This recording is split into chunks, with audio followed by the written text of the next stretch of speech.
we're watching something else, everybody, and that is some polls that are tightening very, very quickly, which could explain this little announcement we just got minutes ago, that Barack and Michelle Obama are going to be joining Hillary Clinton and family, the whole bunch, at a campaign rally in Philadelphia on Monday.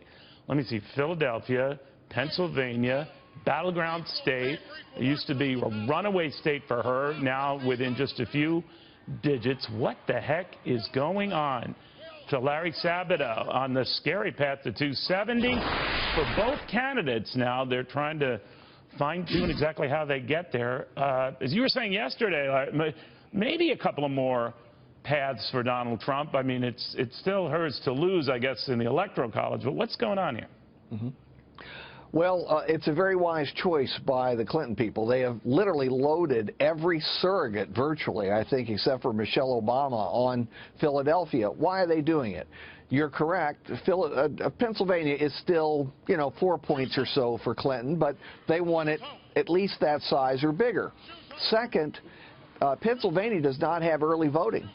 So everybody's got to vote on that day, and I believe there's a transit strike in Philadelphia, so there's an added barrier there.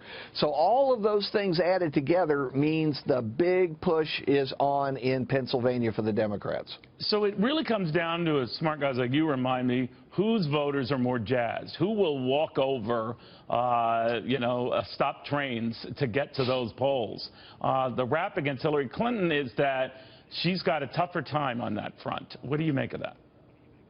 That's basically true. I think, while she has excited voters, there's no question that much of the excitement on her side comes from stopping Donald Trump.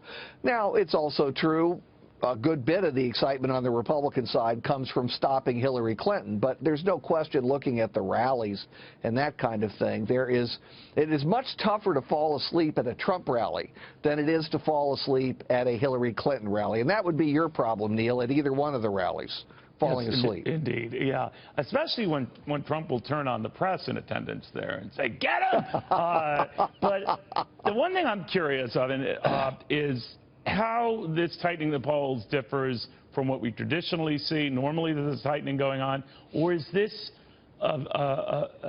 something more meaningful? What do you think it is? Well, it's more than usual for two reasons. Number one, you don't usually have the FBI director doing what he did 11 days before the election. That really got people's attention. And which people? Not Hillary Clinton voters, but people who were on the fence, who basically were Republican or conservative, didn't like Trump, didn't want to vote for Trump. Now they're going to vote for Trump. And then second, you have the normal reluctant partisans coming home. So you combine the two, and you have a larger than usual effect in favor of Donald Trump among Republicans and conservatives. Now, I touched on this with you yesterday, and you just sort of dismissed my wisdom, which I thought was, well, rude.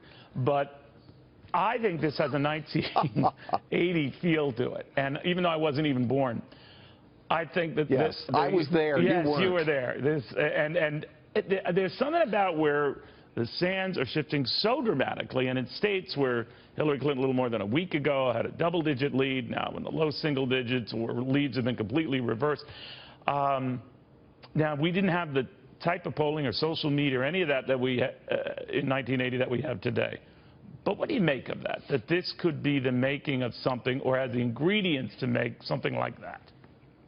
Well, look, anything's possible, and as I tell people, upsets happen around the world in democracies every year. So you always have that possibility.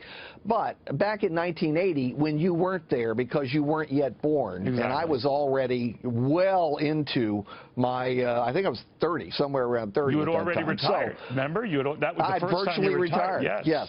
That was my first retirement. Exactly. When I got tenure. That's when I retired, when I got tenure.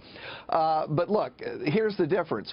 The big change, other than the debate a week ahead of time, came on the Sunday before the Tuesday election. That's right. When the negotiations with the Iranians fell apart for the release of the U.S. hostages. And I mean, that was a downer. You had to be there, Neil, and you weren't, as I've mentioned. No. But it was a downer, and it depressed Democratic turnout, and basically a lot of people just said, enough already. We need a change. So if there's something like that that happens this Sunday before the Tuesday election, election, I might go along with your interpretation, which is, of course, wild and unsubstantiated otherwise. This is why I love you. This is why I love you. Professor, I love you too, Neil. Thank you love very, you too. very much. Is he just not the best? Thank you, Neil. He could stand-up comedy tomorrow if he wanted to.